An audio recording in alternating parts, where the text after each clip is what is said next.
Oscar winners, sitcom stars, and a former SNL actor. All of these celebs got into trouble for something they said or did, but their half-hearted apologies totally missed the mark.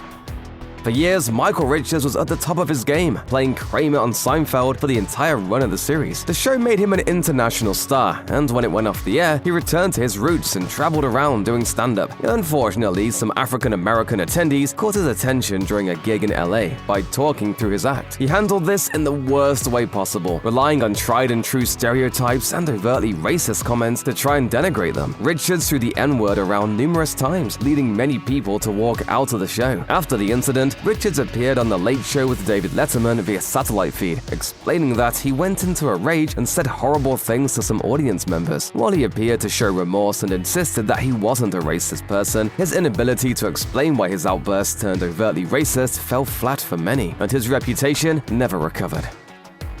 Mila Kunis and Ashton Kutcher became famous together on that 70s show, but they weren't alone. Another cast member, Danny Masterson, made a name for himself on the series, but later ran afoul of the law after he was charged with 3 counts of rape stemming from the early 2000s. Kunis and Kutcher came out in support of their former cast member, and they issued a letter to the presiding judge, which went public. The two actors claimed to support victims while attempting to persuade the judge to give Masterson, who was found guilty of 2 counts of rape, a lighter sentence. He ultimately received 30 years to life in prison, and when Kunis and Kutcher's letter came to light, the blowback hit them pretty hard. They were accused of supporting a convicted rapist, which brought some unfavorable attention to the couple. The pair posted a 1-minute apology video, admitting that they caused Masterson's victims pain by submitting their letter to the judge. The letters were not written to question the legitimacy of the judicial system or the validity of the jury's ruling.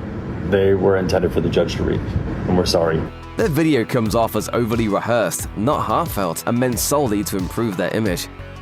In 2023, SAG-AFTRA and the WGA declared a strike, forcing production across the industry to come to a crashing halt. The writers' strike impacted everything from film production to daytime television, which is where Drew Barrymore entered the story. Barrymore's show, The Drew Barrymore Show, announced it would restart production without its writers, breaking the WGA strike. This declaration angered the union and made Barrymore look terrible for disrespecting picket lines and failing to support her writers. The reaction was swift and damaging, pushing Barrymore to issue a since-deleted apology video via X. Barrymore took full responsibility for violating WGA rules. She explained that, having made it through the COVID-19 pandemic, she believed the show could move forward through a similar disruption. This is bigger than me, and there are other people's jobs on the line.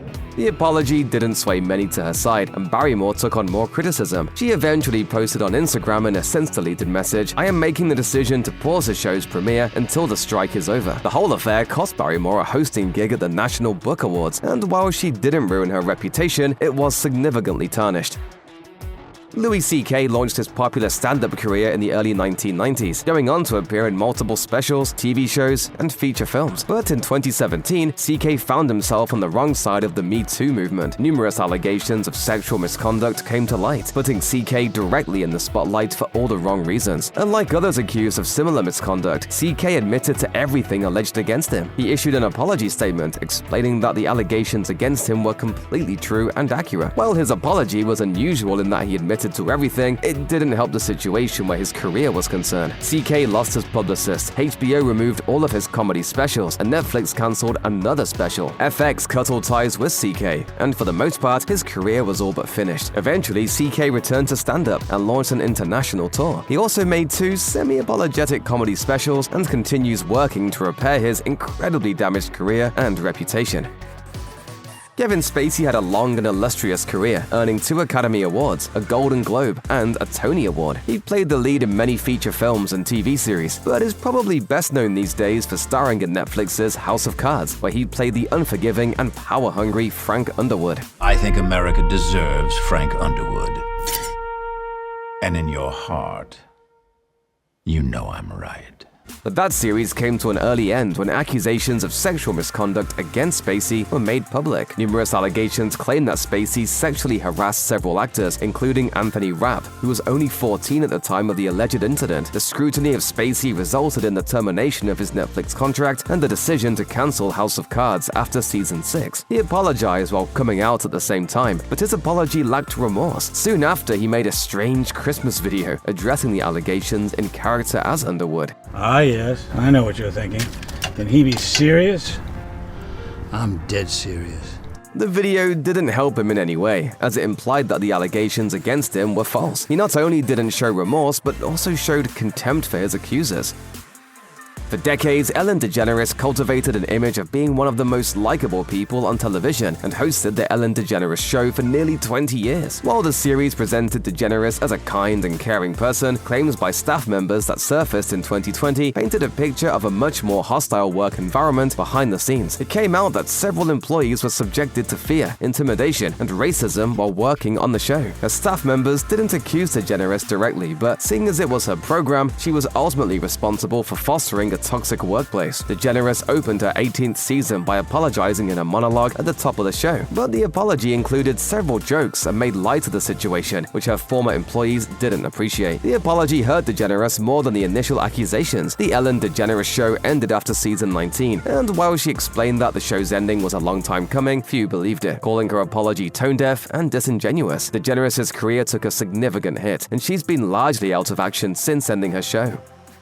Colleen Ballinger established her career via YouTube before going mainstream as a comic. She created and starred in Netflix's Haters Back Off and boasted millions of social media subscribers. Unfortunately, it all came crashing down in 2023 after several people accused Ballinger of inappropriate conduct. At least 4 former fans claimed that she was hurtful, toxic, and exploitative, which brought about an incredibly cringy apology. The most serious allegations included grooming by Ballinger of a 13-year-old boy, though other accusations alleged similar conduct with other young teenagers. Ballinger posted an apology video in which she played the ukulele while singing that the allegations weren't true. The only thing I've ever groomed is my 2 Persian cats. I'm not a groomer. I'm just a loser. Ballinger's video was widely criticized and even parodied, but it was made all the worse when her accusers posted evidence of her past activity. She cancelled her live appearances and disappeared for much of the year before returning to vlogging on YouTube in November 2023. She later apologized for her tone-deaf apology video, explaining, "I just let my ego take over."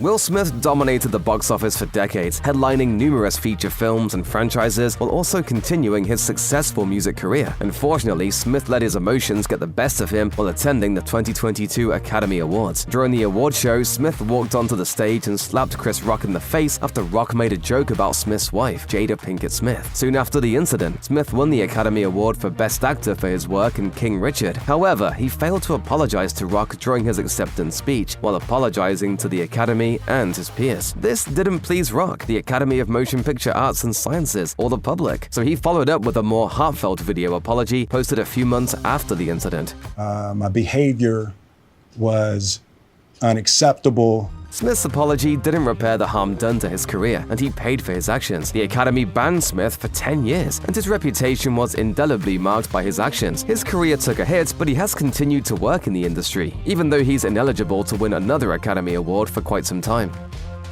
Kim Kardashian is an entrepreneur with numerous businesses to her name, but in 2022, she made a comment that raised more than a few eyebrows. Kardashian told Variety, "I have the best advice for women in business. Get your ass up and work. It seems like nobody wants to work these days." Because of Kardashian's family fortune, which helped make her an international superstar and a billionaire, her comments made it seem that she was either insincere or extremely out of touch with entrepreneurial women not worth $1.7 billion. Kardashian addressed her comments and apologized on Good Morning America, but insisted she was taken out of context. She also apologized for being taken out of context, which didn't do much to improve her image. Of course, Kardashian's apology may have failed to convince many, but it hardly damaged her image or career. Jimmy Fallon presents a fun and entertaining personality while interviewing celebrities on The Tonight Show with Jimmy Fallon, but things aren't always what they seem. According to present and former staff members, Fallon fostered an environment of employee abuse that made his staff absolutely miserable. Staff members alleged that Fallon's excessive drinking and subsequent hangovers made him a nightmare to work with, and that was only the beginning. 2 current and 14 former employees explained that the staff designated so-called crying rooms where they could go and recover from Fallon's toxic behavior. The article resulted in an apology from the host via a Zoom call. According to The Hollywood Reporter, he said during the call, "It's embarrassing and I feel so bad. Sorry if I embarrassed you and your family and friends." Many had problems with Fallon's apology because he appeared to deflect blame, putting it on his alleged victims without properly accepting accountability for his actions. NBC didn't fire Fallon and the show continued, but the host's reputation has yet to recover fully. Adam Levine found himself in hot water in 2022 after allegations arose that he cheated on his then pregnant wife, Beate Prinsloo. The Maroon 5 frontman, who's also done some acting in American Horror Story Asylum, found himself on the receiving end of an allegation leveled by Instagram model Sumner Stroh, who claimed that she and Levine had a year-long affair. Stroh posted her accusation on TikTok. My morals were unknowingly compromised. I was completely manipulated. Levine was relatively quick to confront the claim, denying its legitimacy. Despite denying the affair, Levine issued an apology that few considered to be heartfelt or even appropriate. The singer accepted full responsibility for being inappropriate, likely referring to messages he sent Stroh, but he didn't go into detail. He wrote that he and his family were working through his indiscretion, but many took his apology as either insincere or an indication that he wasn't truly taking responsibility. If you or anyone you know has been a victim of sexual assault, help is available. Visit the Rape, Abuse, and Incest National Network website or contact RAIN's National Helpline at 1-800-656-HOPE 4673.